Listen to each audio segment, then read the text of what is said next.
for speeds exceeding 25 miles an hour. So it may be a major street, maybe in the city, and your square inches go up to 775 inches. Okay? Class 3 are for speeds above 50 miles an hour. Okay?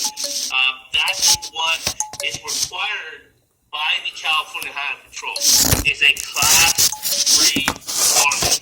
And because we do work on freeways, work on Interstate 5, Interstate 80, depending on where you guys are at, we do respond to calls in those high traffic, high speed areas, and it is mandatory that we have a Class 3. Okay? And what I want you guys to understand is, between Class 2 and Class 3, the biggest thing is the sleeves. Okay? When you guys are out there on the road, the front of your bodies or the rear of your bodies are not facing traffic. And the side of your body is facing traffic. And the main difference between Class 2 and 3 is the sleeves. Also, you want to make sure that your tag on the inside of whatever reflective gear that you have, it says ANSI Class 3. Okay? It must say ANSI Class 3 on the tag itself. Also, any type of reflective garments, it could be a vest, it could be a jacket, pants, whatever, they do have wash cycles. So I know we get dirty on the ground, they get muddy, things happen. And the more you wash them, there's actually wash cycles. Some of them will be 10, 15, 25. And after you get to that point, they'll actually start to degrade themselves. The meaning that you'll make a Class 3 into a Class 2. You'll lose some of that reflectability in the garment. So pay attention to that when you guys are utilizing this equipment or these PPEs out there on the road, or when you're washing them. If you pass that wash cycle, they will have to be replaced. So just because you spent $300-400 on a reflective jacket and you wash it once a week or once every couple of weeks, just letting you know that it will eventually have to be taken out of service because you will wash the reflective off it. Going into truck appearance. Truck appearance and first impressions are really important. First the customer sees you getting out of that truck. Or when you're pulling up on scene, they actually see the truck coming up and then you come out of it. It is important to have a clean piece of equipment, especially on the inside and the outside. I know there's some areas, especially in the wintertime, my truck the same way. The outside of my truck gets dirty.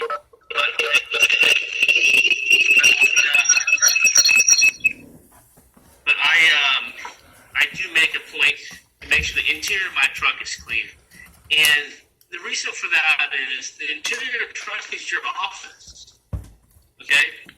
That is where you bring your customer in. That's where your business is conducted. And it's important that they have a clean, presentable environment, especially for your customer. Because you don't know if that customer has, one vehicle. You know if that customer has 100 vehicles. And so that presentation is important. The main thing is we want to have a clean interior, free of grease, especially on the passenger side. And I'll tell you guys right now, for you guys that know me, I am an anal person when it comes to equipment. 5 minutes a day. It takes 5 minutes a day to clean your truck. And if you constantly make a habit out of it, it won't be as hard. I've gone into trucks where, garbage starts to fall out when you open the passenger door. Okay? And that, to me, I think that's just carelessness. Also, you want to make sure you have a smoke-free interior. And I understand that we have some smokers here. Me, I personally am not a smoker, and it bothers me when I'm around somebody that smokes. It's one of my pet peeves. So you don't know who the other person is. You don't know if they're allergic. You don't know if anything like that. The second thing is no offensive material. It's probably not a good idea to have a marijuana leaf hanging from your rearview mirror, okay? Or even wearing a hat that has a marijuana leaf on it. So pay attention to that, especially any offensive material. In the day and age that we're in, you can make someone offended fairly easily. So it's important to keep a neutral, clean environment for your customer. Also, liquids in the cab, that's depending on your company policy. As towers, I know that we love to drink coffee. Everyone's got a coffee cup in their hand, and it's important to make sure that doesn't spill everywhere. You don't have coffee stains or whatever you decide to drink. Make sure it's in a spill-proof container. We have some examples of some pieces of equipment here. One thing I do want to tell you guys is that I understand that in our industry, we share equipment, and a lot of drivers have a tendency to say, you know what, it's not my problem. The last guy made it dirty, or the last guy didn't take care of it. Okay, but remember, at your shift when you begin, okay, you're in charge of that piece of equipment. You're in charge of yourself. Okay, so that's a reflection on you, not a reflection on somebody else. So it's important to make sure that you yourself are presentable to the general public, either law enforcement, a regular customer, who knows. So just keep that in mind. Conduct on page 6. Conduct is really important. Okay, you want to make direct contact with the customer when arriving on scene. You want to make sure you address the customer, sir, ma'am, and just basically create that warm environment. You have to understand that when you get to a scene, or somebody's car, or my car broke down. Okay, I don't plan on my car breaking down. I don't get up in the morning and say, you know what, I hope my pickup breaks down so I can call a tow truck and pay somebody to take my car to the shop. Okay? It doesn't happen. So in 99.9 of the cases, these people's world has stopped. So naturally, they're going to be upset. I'm going to be upset. My truck broke down. And you guys have to understand that you guys are the first thing that person's going to see to move them forward. And when you show up on scene, you're going to load that vehicle, and now that process of getting them back, getting their life back on track is important.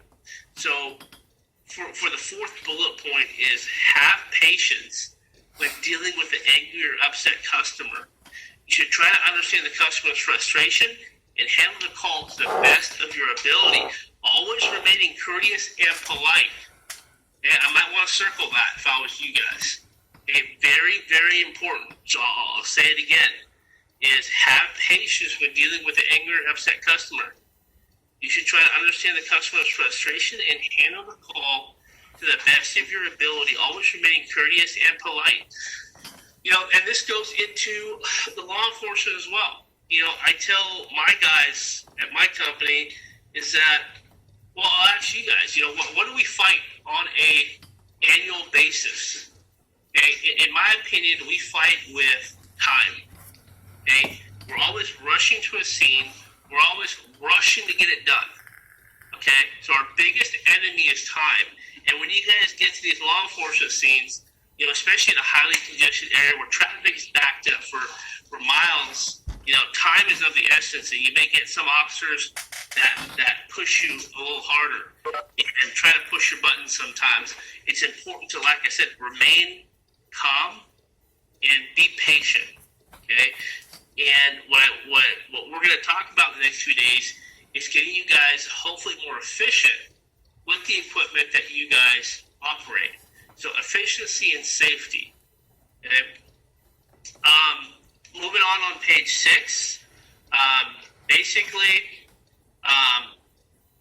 when you arrive on scene, okay, it could be to a owner's request call for law enforcement or a regular private call. And when we arrive, we enter into what's called a special relationship. Okay?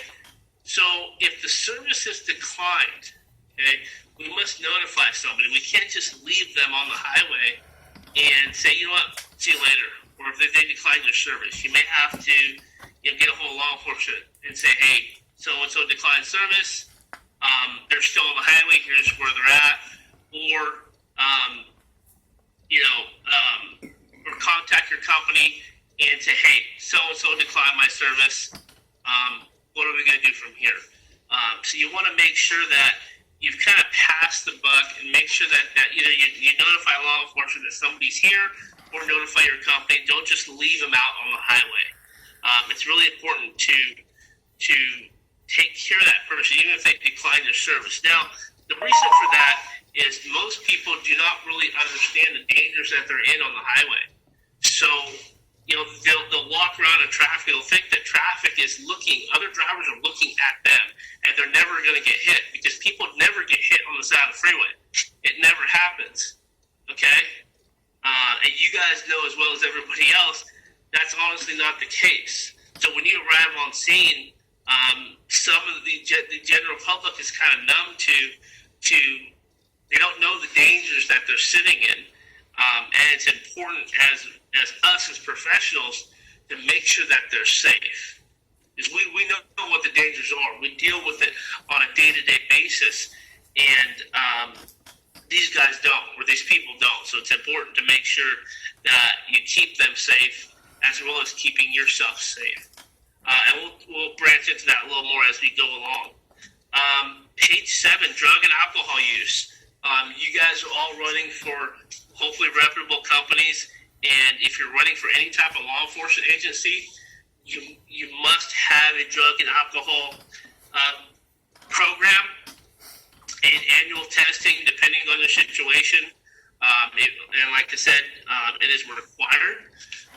There's no use for drugs and alcohol in our industry. I understand on your off time you do what you want, have a beer here and there, but make sure you follow those guidelines when you are reporting for duty. Also, there are some substances that are not legal in California, but I'll tell you right now, if you get tested positive for marijuana, it is a nightmare. Okay? It is a nightmare. If you get tested for marijuana and you have a positive test, you will not be able to drive for your company. Okay? So keep that in mind if you're going to make those decisions. Okay? If you're going to make a decision, be prepared for the reaction. Okay? Really important. Moving on to page 8, okay, partnership and service. Okay, this is basically a full circle model of what happens in the towing industry on a daily basis. Okay, it happens a million times a day throughout the world, throughout the country. So basically, we have a customer or a public agency. We have video? Yeah. Whenever you're done. Okay. So we have a public agency or a customer that calls in for service.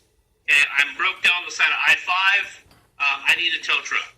Okay, that gets into your dispatch center or office or your person that receives the call. And the way I like to put it is dispatchers receive a code. Okay, they receive a code from that customer or that agency, and it's their job to decipher the code. Okay, and that code is hopefully deciphered correctly and passed on to the driver, so to you guys, and you guys go out there and execute what needs to be executed. Okay, there are times where that code doesn't get deciphered correctly. Us as drivers, have a tendency to lash back at our dispatchers because we think that they don't understand what we go through and what we have to do.